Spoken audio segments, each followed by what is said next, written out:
بسم اللہ الرحمن الرحیم۔ قائد تجھے سلام۔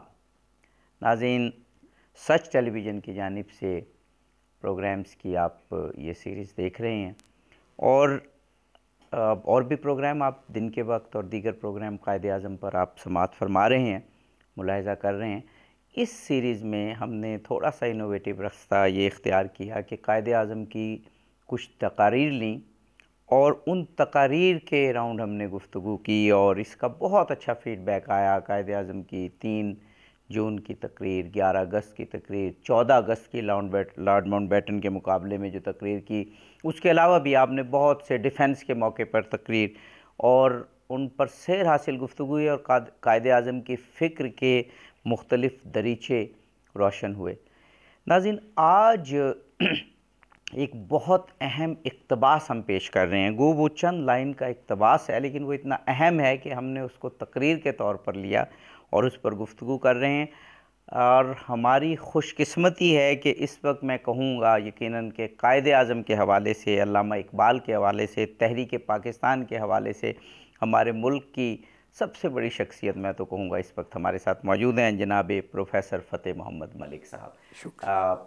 کچھ تعارف کرانے کی ضرورت نہیں ہے، لیجنڈری آپ پرسنالٹی ہیں، اور جن شخصیات پر قوم فخر کر سکتی ہیں آپ خود ان میں شامل ہیں، انٹلیکچول ہونے کے حوالے سے، استاد ہونے کے حوالے سے، تاریخ کو دیکھنے کے حوالے سے۔ جناب پروفیسر صاحب، میں نے جو بھی الفاظ کہے یہ قطعاً کوئی رسمی الفاظ نہیں ہیں، ہم دعا کرتے ہیں کہ آپ ایسی شخصیت تا دیر سلامت رہے اور ہم آپ سے گائیڈنس لیتے رہیں۔ آپ کا بہت بہت شکریہ، میں کس قابل ہوں۔ بڑی خوشی کی بات ہے کہ آپ تشریف لائے اور آپ سے ہم اپنی قومی تاریخ کے بارے میں ضرور، اور گفتگو آپ سے کریں۔ ہم استفادہ کریں گے، اور خدا کرے کہ یہ پروگرام ہمارے ناظرین اور خاص طور پر نوجوان نسل دیکھے اور آپ سے استفادہ کرے۔ ابھی میں نے ذکر کیا اس پروگرام میں ہم نے یہ کیا کہ قائد اعظم کی کچھ تقاریر لیں اور ماہرین نے مثلا ڈیفنس پہ لی تو ڈیفنس کے ماہرین آئے، اور یہ ایک انوویشن ہے اور اس کو ناظرین نے بہت پسند کیا۔ لیکن آج ایک اور انوویشن ہو گئی کہ آج پوری تقریر کے بجائے ایک چند لائن کا اقتباس ہے، لیکن وہ میں تو کہتا ہوں تاریخ پر اور ایک بہت بڑی بڑی ڈاکومنٹس پر بھاری ہے، حوالہ ہے، اور یہ گورنمنٹ آف پاکستان کی سائٹ پر بھی یہ اقتباس پڑا ہے۔ Presidential address deliver at the 30th session of all India Muslim League, 24 April 1943، ابھی پاکستان نہیں بنا۔ آپ نے یہ کہا، میں صرف یہ عرض کر دوں اور پھر بات آگے بڑھائیے۔ قائد اعظم کہتے ہیں there are millions and millions of our people who hardly get 1 meal a day, لاکھوں لوگ ایسے ہیں جنہیں ایک وقت کا کھانا بھی میسر نہیں۔ از دس سویلائزیشن، یہ تہذیب ہے؟ از دس دا ایم آف پاکستان، کیا جو ہم پاکستان حاصل کریں گے اس کا مقصد یہ ہوگا؟ Do you visualise that millions have been exploited and can not get 1 meal a day?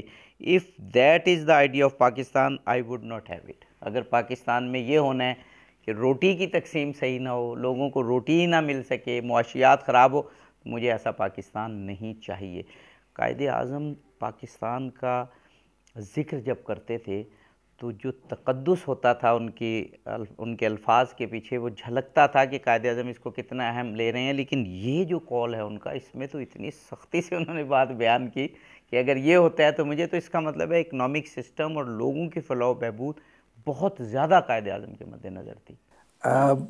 یہ جو اقتباس آپ نے پڑھا، اس کے علاوہ بھی بہت سے مراحل پہ قائد اعظم نے اسی انداز کی گفتگو کی ہے، اور یہ اقتباس میں جب بھی پڑھتا ہوں تو مجھے بر صغیر کے جو مجددین ہیں، مفکرین ہیں، ان میں سے حضرت شاہ ولی اللہ دہلوی اور علامہ اقبال بطور خاص یاد آتے ہیں۔ یہ تو آپ فکر کا ایک بڑا اہم دریچہ کھول رہے ہیں۔ یہ ارتقائی فکر ہے۔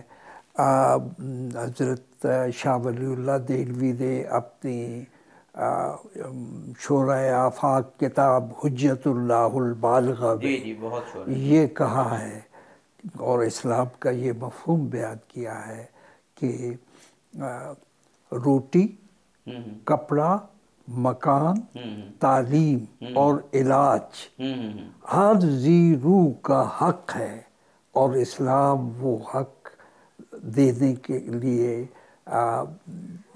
اگر روح بعمل نہیں آئے گا تو ہم جدوجہد جاری رکھیں گے اور اسلام کے اس مشن کو کہ انسان جو ملک میں بستے ہیں، ہر مکتب فکر کا، ہر مذہب کا پیروکار، عام آدمی جو روٹی، کپڑا، مکان، تعلیم اور علاج، یہ سب حکومت کی ذمہ داری ہے۔ شاہ ولی اللہ نے شاہ ولی اللہ نے اور حجت اللہ البالغہ میں کہی، یعنی تقریباً 300 سال پہلے۔ اب وہی فکر ترقی کرتے کرتے جب علامہ اقبال کے ہاں پہنچی تو انہوں نے کسانوں کی حالت کے لیے اور خاص طور پہ نظموں میں بھی، لیکن اپنے انگریزی خطبات پہ بھی یہ بات بار بار کہی ہے کہ روٹی، کپڑا اور مکان جو ہے وہ بلا لحاظ مذہب و ملت معاشرے کے ہر فرد کا حق ہے۔ اور یہ جو صورتحال ہے اسے انہوں نے اپنی شاعری میں بھی بیان کیا ہے۔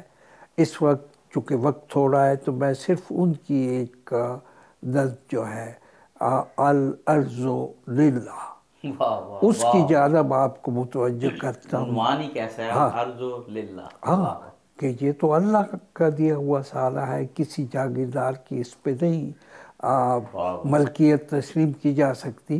تو اس کے دو چار مصرے ہی میں سنا دیتا ہوں۔ وہ ساری نظم سوالات پہ مشتمل ہے، آخر میں جواب ہے۔ پالتا ہے بیج کو مٹی کی تاریکی میں کون، کون دریاؤں کی موجوں سے اٹھاتا ہے سحاب، خاک یہ کس کی ہے، کس کا ہے یہ نور آفتاب، کس نے بھر دی موتیوں سے خوشے گندم کی جیب۔ کیا بات ہے، کیا بات ہے۔ تو یہ سب کر یعنی کے اس میں نگیٹ کر دیا کہ یہ کوئی ایک جاگیردار نہیں ہے کہ جس کا یہ سارا، یہ تو اللہ تعالیٰ نے اللہ نے سب کچھ دیا۔ تو آخر میں پھر کہتے ہیں دے خدایا یہ زمین تیری نہیں، تیری نہیں، تیرے آبا کی نہیں، تیری نہیں، میری نہیں۔ تو یہ جو الارض للہ والا پیغام ہے، اسے اگر ہم سمجھیں، اس پہ عمل کریں، تو جس طرح سے قائد اعظم کا یہ فرمان آپ نے پڑھ کے سنایا ہے گفتگو کے آغاز پہ، تو پھر یہ صورت معاشرے میں باقی نہیں رہ سکتی کہ کچھ لوگ تو ایک وقت کا کھانا کھائیں، کچھ لوگوں کو ایک وقت کا کھانا بھی میسر نہ ہو، اور کچھ کے گودام بھرے رہیں اور مال و متاع ان کا جو ہے وہ ایک جگہ اکٹھا ہوتا رہے۔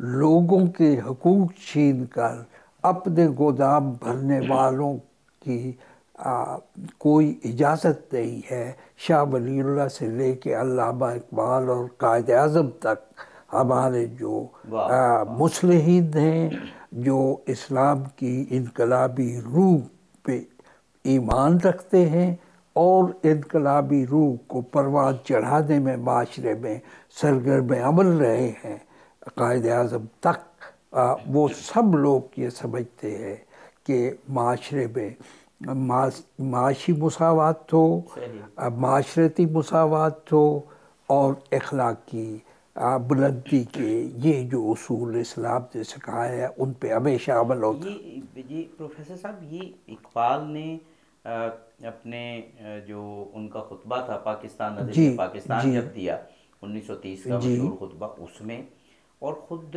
قائد اعظم نے بار بار یہ جو روٹی کا، بریڈ کا یہ ذکر کیا، یعنی کوئی بہت خوبصورت الفاظ کے جامع میں چھپایا نہیں، بلکہ صاف کر کے بتایا کہ بھئی یہ جب تک مسئلہ حل نہیں ہوگا اس وقت تک نہ نظریہ پاکستان کا فائدہ ہے اور نہ خود پاکستان کا فائدہ ہے۔ تو اس کا مطلب ہے کہ حکمرانوں کی اور جو ہمارے پالیسی ساز لوگ ہیں، ادارے ہیں، ان کی اولین ترجیح تو پھر یہی ہونی چاہیے کہ معاشی انصاف ملک میں مہیا ہو، باقی چیزیں سب بعد میں ہوں۔ ہاں، اب ہمیں یہ سوچنا چاہیے کہ تقریباً 5 صدی ہونے والی ہے پاکستان کو وجود میں آئے، تو قائد اعظم کی قیادت میں ہم نے ایک خطہ خاک تو لے لیا ہے جسے پاکستان کہتے ہیں۔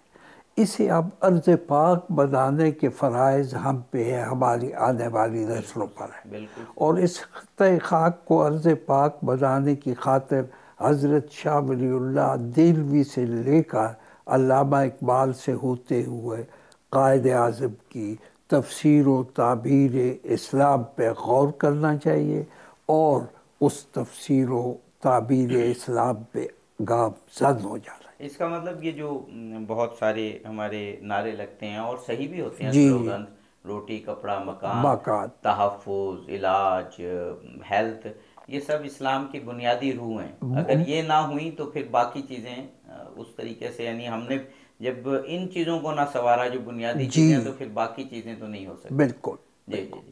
اور وہ مجھے حضرت علی کے قول بھی یاد آ رہا ہے کہ جس کی معیشت ٹھیک نہیں اس کا کوئی دین نہیں۔ ہاں، یہ کتنا بنیادی۔ جی جی بالکل بالکل بالکل۔ اچھا، اب ایک اور چیز جو قائد اعظم نے اپنی بار بار تقاریر میں بیان کی، وہ یہاں تو اقبال اور قائد اعظم دونوں ذکر کر رہے ہیں نا، روٹی کے مسئلے کا، معاشیات کے مسئلے کا، وہاں پورے سسٹم کی بھی بات کی کہ ہم نے اکنامک سسٹم ڈیولپ کرنا ہے۔ میرے پاس قائد اعظم کے بہت سے اقتباسات ہیں، آپ کو بھی یاد ہوں گے کہ وہ اکنامک سسٹم کی بات کر رہے ہیں۔ وہ یہ اسٹیٹ بینک آف پاکستان کے افتتاح پہ جو قائد اعظم یہ بہت اہم تقریر ہے، ہم ایک وقفہ لینا ہے، وقفے کے بعد اس پر پھر انشاءاللہ۔ ناظرین، ہمارے عہد کی ایک بڑی شخصیت، اور اگر صحیح معنی میں کہا جائے تو پاکستان شناس یا تحریک پاکستان شناس شخصیات میں صف اول کی شخصیت پروفیسر فتح محمد ملک صاحب ہمارے ساتھ ہیں۔ مزید گفتگو کی ہمارے ساتھ رہیے، جلدی واپس آتے ہیں۔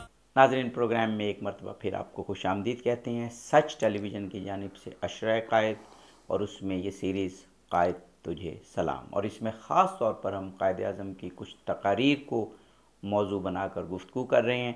آج تقاریر میں سے بھی ایک اقتباس ہم نے لیا ہے، اور ہمارے عہد کی ایک بڑی شخصیت اور پاکستان شناس ہونے کے حوالے سے شاید سب سے بڑی شخصیت جناب پروفیسر فتح محمد ملک صاحب ہمارے ساتھ ہیں۔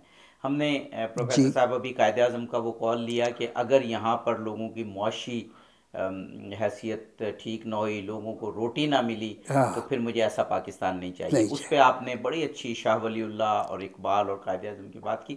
وقفے سے قبل ہم یہ کہہ رہے تھے کہ اکنامک سسٹم پر بھی بات کی، اور وہ آپ 1 جولائی والی تقریر کو، اس پہ ہم نے ایک پروگرام کیا، لیکن آپ تو اس کے بہت سے پہلو واضح کریں گے، وہ بتائیے گا۔ اب بات تھی کہ یہ تقریر تھی اسٹیٹ بینک آف پاکستان کی اناگریشن پہ۔ بالکل۔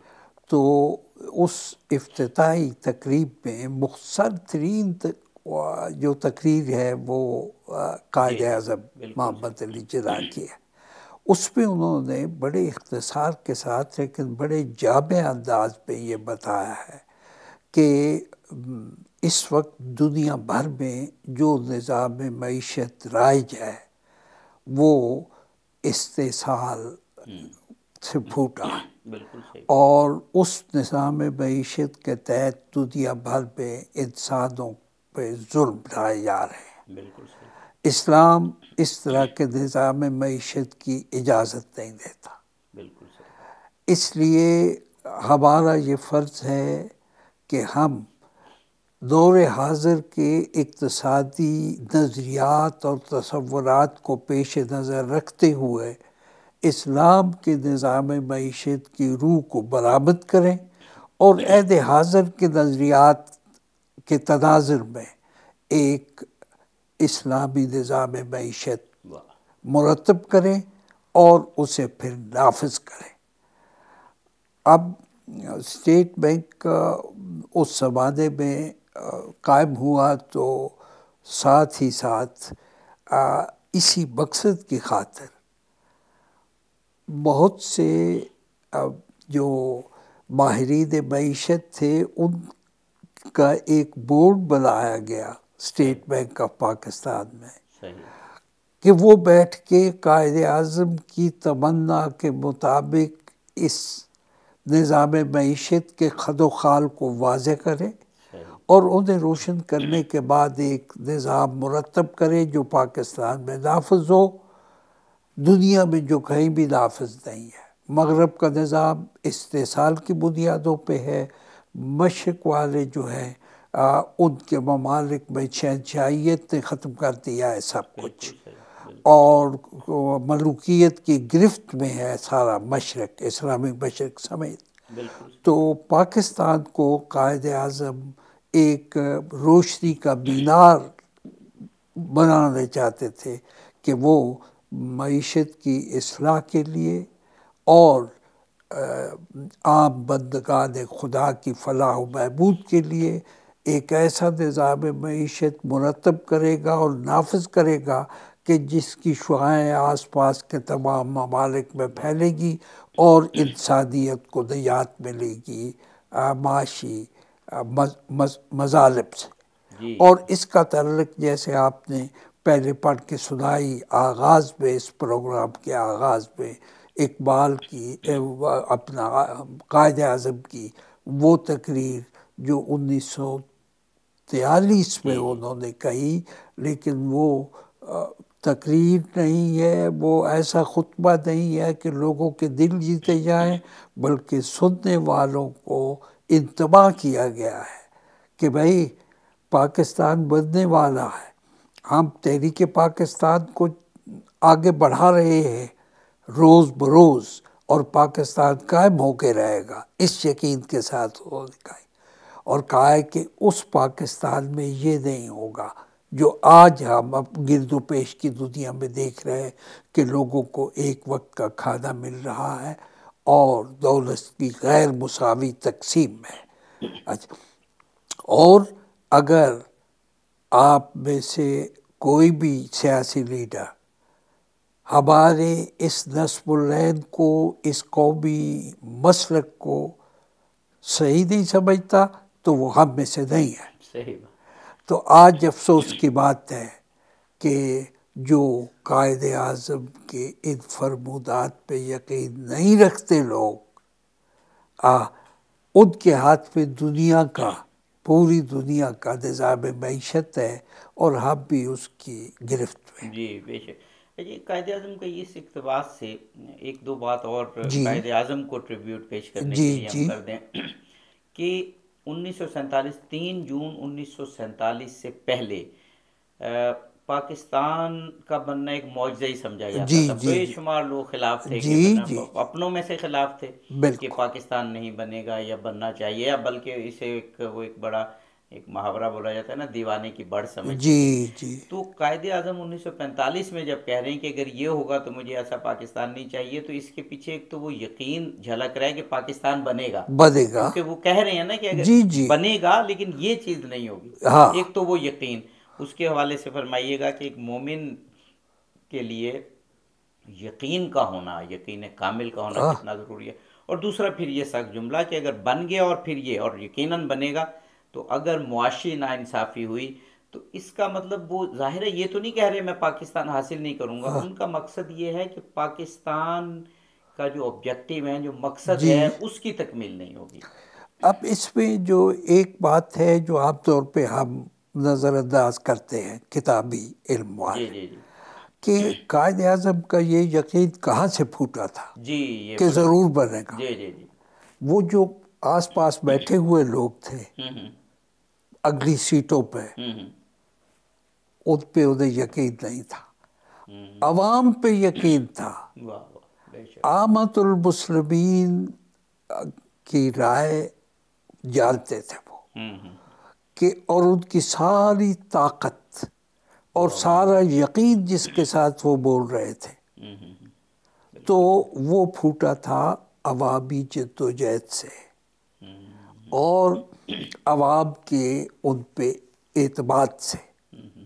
تو یہ وہ سمجھتے تھے کہ یہ جو لوگ بیٹھے ہیں انہوں نے نہیں بنانا، عامۃ المسلمین نے بنانا ہے، اسلامیہ نے ہند نے پاکستان قائم کرنا ہے، اور جب وہ قائم کریں گے تو پھر جن لوگوں نے پاکستان بنایا، کیونکہ پاکستان تو ووٹ کی پرچی سے بنا ہے، جنہوں نے ووٹ کیا ہے آل انڈیا مسلم لیگ کو قائد اعظم کی قیادت پہ، جب وہ ایک تحریک تھی اور اس کی ہر طرف سے مخالفت ہو رہی تھی، ساتھ کون تھے؟ عام آدمی، غریب میں آدمی. ایک سوال اور پوچھنا چاہوں گا، بظاہر تو شاید وہ اس پروگرام سے مطابقت نہیں رکھتا، لیکن جی رکھے جی گا جی. کیونکہ آپ نے قائد اعظم کو پڑھا.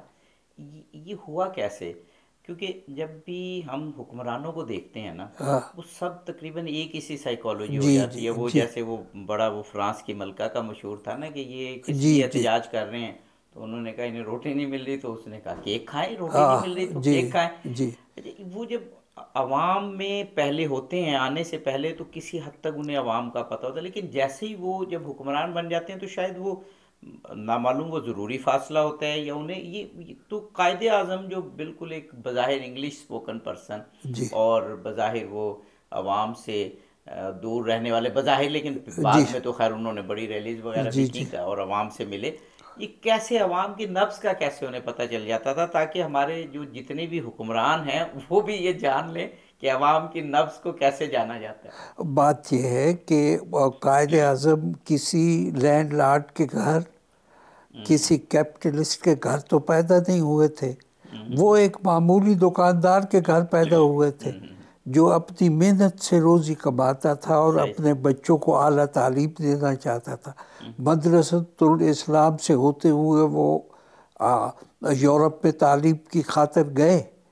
اچھا، اور محنت کی، اپنی محنت سے اور اپنی ذہانت سے وہ مقام و مرتبہ حاصل کیا کہ جو اس زمانے کے بر صغیر میں کسی اور کو حاصل نہیں تھا. بالکل صحیح. تو اسی قوت ایمانی کے ساتھ کہ جس پہ دولت جو ہے وہ کوئی مقصود بے ذات چیز نہیں ہے. لینڈ لارڈز تو یہ سمجھتے جی ہیں جی جی جاگیردار. کہ اصل چیز دولت ہے. ہاں، تو انہوں نے کیا کیا کہ جو کچھ کمایا وہ اسے عوام کی تعلیم پہ خرچ کر دیا.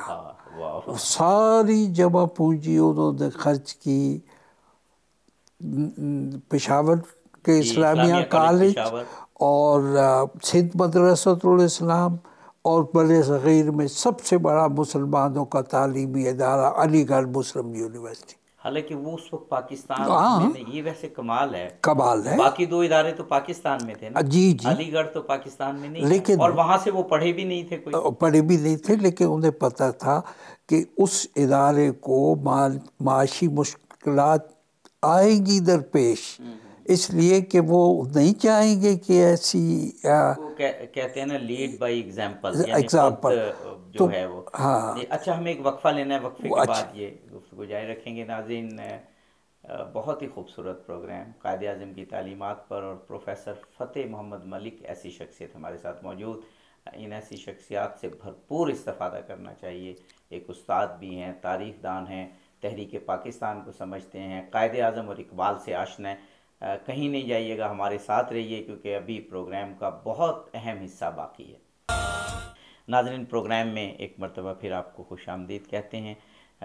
قائد تجھے سلام عشرہ قائد کے حوالے سے سچ ٹیلی ویژن پر یہ سیریز پیش کی جا رہی ہے، اور یہ پروگرام خاص طور پر قائد اعظم کی تقاریر کے حوالے سے ہے.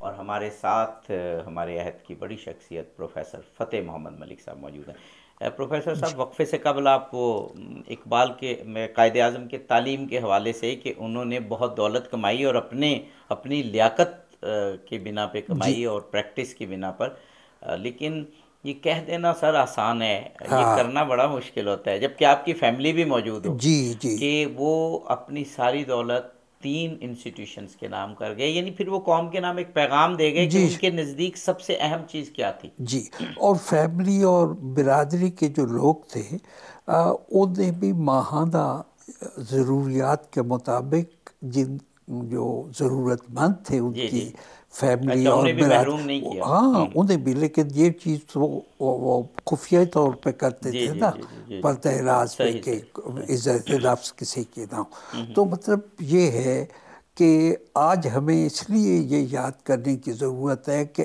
آج اگر ہم اپنے گرد و پیش کی زندگی میں سیاسی عمل پہ غور کریں تو کیا چیز ہے، کس چیز کا آج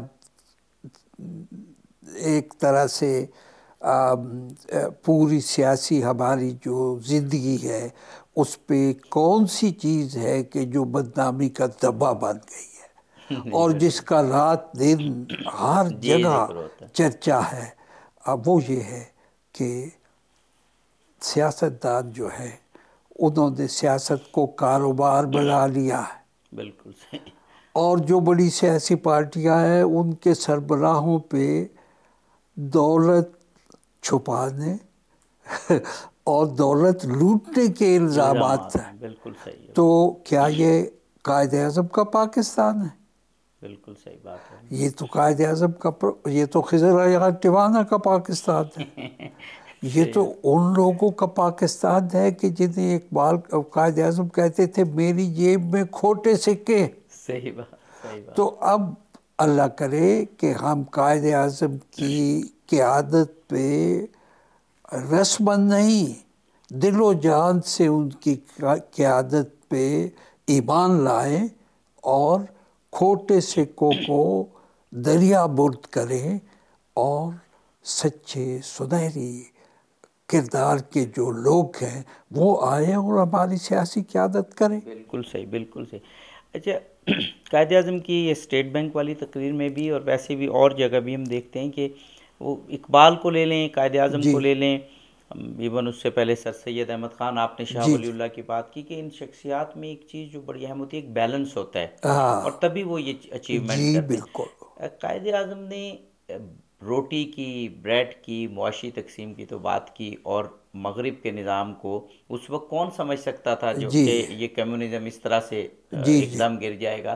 کہا کہ یہ نظام ویسٹرن نظام میں تو دونوں تھے، یا کیپٹلسٹ تھا یا کمیونزم تھا، کہ یہ ناکام ہو چکے ہیں اور معاشی بات کی۔ لیکن ایک اور بات بھی قائد اعظم نے کی کہ یہ نظام انسان کو ٹرو ہیپینس ہے اور اطمینان ہے وہ بھی نہیں دلا سکی۔ ہم نے ایسا نظام بنانا ہے جو جہاں روٹی کا مسئلہ حل کرے وہاں ٹرو ہیپینس، اور جو ایک ہیپینس کے ساتھ ساتھ جو ایک اطمینان ہوتا ہے انسان کے روح میں، قلب میں، وہ بھی قائد اعظم نے اس کا خاص طور پہ ذکر کیا۔ جی جی، تو اب یہ ہے کہ جہاں سے بات چھوڑی تھی میں نے، جی ضرور، دیکھیں کہ پیسے تو ہمارے سیاستدانوں، بڑی سیاسی پارٹیوں کی جو قیادت ہے اس کے پاس اپنے نام پہ، دوسروں کے نام پہ دولت کے انبار ہیں، جی کوئی شک لیکن کیا اطمینان قلب ہے؟ نہیں، بالکل نہیں ہے۔ اطمینان قلب تو الگ، اپنے گھر میں رہنے کی بھی سہولت نہیں ہے، یا زندہ میں ہیں اور یا مفرور کی حیثیت پہ بیرونی ممالک میں ہے۔ تو مطلب اس سے زیادہ یعنی سبق اندوز بات یا اس سے زیادہ سبق اندوز باب ہماری قومی سیاست کا اور کیا ہو سکتا ہے؟ تو اب اس صورتحال کو بدلنے کے لیے ضرورت ہے کہ ہم قائد اعظم کی سیرت و کردار کا گہرائی کے ساتھ مطالعہ کریں اور حوصلہ کر کے اس پہ عمل شروع کریں۔ جب ہم قائد اعظم کی سیرت و کردار سے اخذ کردہ جو روشنی کی کرنیں ہیں انہیں اپنے معاشرے میں پھیلائیں گے تو مجھے یقین ہے کہ ہمارا معاشرہ موجودہ تاریکیوں سے نکلے گا اور نور و نور بن جائے گا۔ بے شک، میں آپ کیونکہ معاشرے پہ بھی گہری نظر رکھتے ہیں اور بالکل جڑے ہوئے ہیں، آپ سے ایک چیز یہ پوچھنا چاہوں گا کہ پچھلے بہت سے عرصے میں گورنمنٹ لیولز پہ تو یہ بات نظر نہیں آئی، آپ سمجھتے ہیں کہ ادارہ جاتی لیول پہ کچھ کام ہو رہا ہے؟ یہ جو قائد اعظم اور پہلے اقبال نے اور پھر قائد اعظم نے ایک معاشی سسٹم کی بات کی تھی اور اطمینان کی اور عادلانہ نظام کی، تو کوئی نجی لیول پہ یا گورنمنٹ لیول میں ادارہ جاتی کام یا کچھ بنیاد آپ کو نظر آ رہی ہے آگے کے لیے؟ کیونکہ وہ کوئی نظام بنے گا یا کچھ ڈاکومنٹس میں ہوگا تو پھر ہی عملی طور پر نافذ ہوگا۔ دیکھیے، قائد اعظم آرکائیوز یہاں اسلام آباد میں قائم ہے، صحیح کیبنٹ ڈویژن کا ایک ادارہ ہے جس میں بڑی محنت کے ساتھ قائد اعظم کے سارے مسودات تحریک پاکستان سے متعلق قائد اعظم پیپرز کے حوالے سے بھی جی کہا جی گیا؟ جی جی قائد اعظم پیپر بھی ہیں اور تحریک اور پاکستان کے جو مسودات ہیں مختلف موجود قسم ہیں، کے، آل انڈیا مسلم لیگ کے آغاز سے لے کے تو قیام پاکستان تک جتنی ایسی دستاویزات ہیں کہ جو پہلے خفیہ تھے اب وہاں موجود تھے، اور صلاح عام ہے یاران نقطہ کے لیے جو بھی چاہے جائے دیکھے اور ان سے استفادہ کرے۔ لیکن کچھ دن بدن یہ کہتے ہوئے دکھ ہوتا ہے کہ ہم اس طرح کے کاموں کی طرف دور ہوتے چلے جا رہے ہیں، توجہ ہماری وہ نہیں رہی کہ جو جب یہ قائم ہوئے تھے تو تب توجہ تھی لوگوں کی، اب نہیں ہے۔ شاید اس کا ایک سبب یہ بھی ہے کہ ہماری جو یونیورسٹیاں ہیں ان میں تاریخ پڑھائی نہیں جا رہی۔ جی جی جی، یہ سبجیکٹ تو اب ہاں، وہ پھر قائد اعظم کی بات آتی ہے، وہ پھر کہتے ہیں کہ تعلیم وہ ہونی چاہیے جو انسان میں کریکٹر پیدا کرے، اور وہ کریکٹر سے مراد یہی چیزیں ہیں نا جو ساؤنڈ کرتی ہیں آدمی کو۔ جی جی، لیکن یہ کہ استفادہ کرنا چاہیے۔ قائد اعظم پیپر سیل کہیں اسے، نیشنل آرکائیوز کہیں اسے، اسلام آباد میں قائم ہے اور اسی غرض سے قائم کی گئی ہے کہ اسکالرز آئیں اور وہاں جو دستاویزات موجود ہیں ان سے روشنی لیں اور اپنی تحریروں کے ذریعے عام کریں اس روشنی کو۔ جی، یہ جو آج کل حالات جا رہے ہیں جس پہ قائد اعظم نے بہت اس پہ بھی بات کی تھی کہ ہمیں ایجوکیشن میں vocational education, technical education, scientific education, scientific commerce, اس طرف جانا چاہیے، لیکن ساتھ ساتھ انہوں نے یہ کہا کہ ایجوکیشن کا مقصد ہے کہ وہ انسان میں ایک ایبیلٹی، کریکٹر پیدا کرے، تو وہ تو یہ جو آپ سوشل سائنسز والی بات کر رہے ہیں اسی سے ہو سکتی ہے۔ تو آپ یہ جو آپ بتا رہے ہیں کہ اس طرح طریقے سے معاشی نظام پر، یا جو قائد اعظم اور علامہ اقبال کی انسپریشن اور ان کی جو ایسپیریشنز ہیں ان کو دیکھ کے نہیں بن رہا، اس میں اس کا بھی عمل دخل ہے کیونکہ آپ تو یونیورسٹی سے بھی وابستہ رہے نا، اور بہت یعنی ہائیسٹ لیول پہ رہے، کہ ایسے مضامین کی طرف اب نوجوان نسل کا اور ہمارے ماہرین تعلیم کا کم ہوتا جا رہا ہے رجحان، تو اس کو کیسے پیدا کیا جائے؟ کیونکہ یہ تو پوری دنیا میں سوشل سائنسز تو ابھی بھی آگے کے سبجیکٹس کہے جاتے ہیں، لیکن اب ہے تو ہم ایک آزاد ملک، آزاد قوم، لیکن ہماری تعلیم جو ہے وہ بڑی حد تک این جی اوز کے ہاتھ پہ ہے۔ N G Os foreign funded ہے مغربی ممالک، تو ظاہر ہے کہ وہ پیسہ خرچ کر رہے ہیں۔ جب یہ بہت آپ نے پیسہ خرچ کر رہے ہیں تو اپنے مفاد کے لیے کر رہے ہیں، تو شاید ہماری قومی قیادت اور الجھنوں میں مصروف ہے، انہیں الجھنوں کو سلجھانے کی خاطر، لیکن ادھر توجہ نہیں ہے اتنی، اور وہ متوجہ ہے کہ ہماری آنے والی نسلیں جو ہے وہ اپنی تاریخ سے، اپنے کلچر سے، اپنے ادب سے دور ہوتی چلی جائے۔ لیکن یہ تو جو آپ بات بتا رہے ہیں بہت تشویشناک بات ہے، تو آپ ایسے جو ماہرین ہیں اور آپ ایسے جو تعلیم سے وابستہ لوگ ہیں، ادیب ہیں، اور میں کہوں گا کہ ادبی اور تعلیمی جن اسکالرز ہیں ان کو تو کچھ نہ کچھ کرنا چاہیے اس حوالے سے۔ ہاں، وہ اب خوش نصیبی یہ ہے کہ بھئی اس وقت جو ہمارے وزیر تعلیم ہیں شفقت محمود صاحب، وہ بڑی حد تک خاموشی کے ساتھ لگے ہوئے ہیں اس کام پہ، اچھا دھیان ہے کہ ایک سا نظام تعلیم ہو سارے ملک میں، ہر صوبے میں، بہت بڑا انقلابی قدم ہوگا۔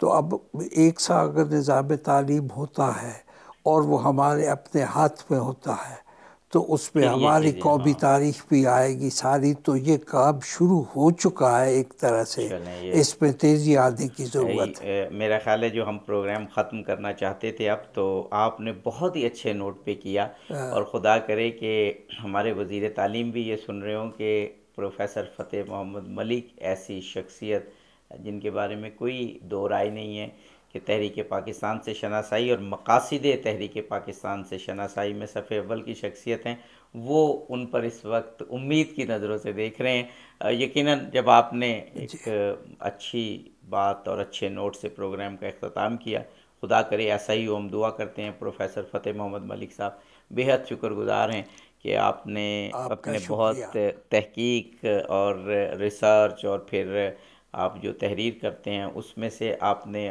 بہت قیمتی وقت ہے, اس میں سے آپ نے وقت نکالا اور سچ ٹی وی کو دیا. بہت شکریہ, بہت مہربانی. آپ کا شکریہ کہ آپ نے اس قابل سمجھا, اور اس وعدے کے ساتھ کہ آپ ہمیں ایسے پروگرامز دیتے رہیں گے جب تک آپ جو ہے آرام سے ہوں اور کمفرٹیبل ہوں, تو انشاءاللہ ہم آپ سے یہ گائیڈنس لیتے رہیں گے. ناظرین, پروفیسر فتح محمد ملک صاحب کے شکریہ کے ساتھ قائد اعظم پر سچ ٹی وی کی جانب سے یہ سیریز کا پروگرام جو ان کی تقاریر پر ہے یہاں پر اختتام پذیر کرتے ہیں. انشاءاللہ اگلی ایپیسوڈ کے ساتھ پھر حاضر ہوں گے. اظہر علی عابدی کو اجازت دیجیے. فی امان اللہ.